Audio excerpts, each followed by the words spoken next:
Good morning, friends, and happy Monday. I cannot wait to hear about how amazing your weekends were and the fun things that you did. Today, for Morning Bends, you're going to get to write your letters in salt, or I'm actually using dyed rice. So you're going to use your finger and you're going to practice tracing out the letters. So I'm going to do the letter A. And this is just another fun way for us to practice our letters. And I'm going to erase my A.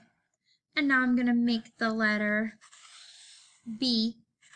And again, this is just helping us practice our letter formation, but sometimes it's fun to get to write in different things. So I made my B. And then look, I can erase it by just smoothing the letters out. And I make the letter C. Okay?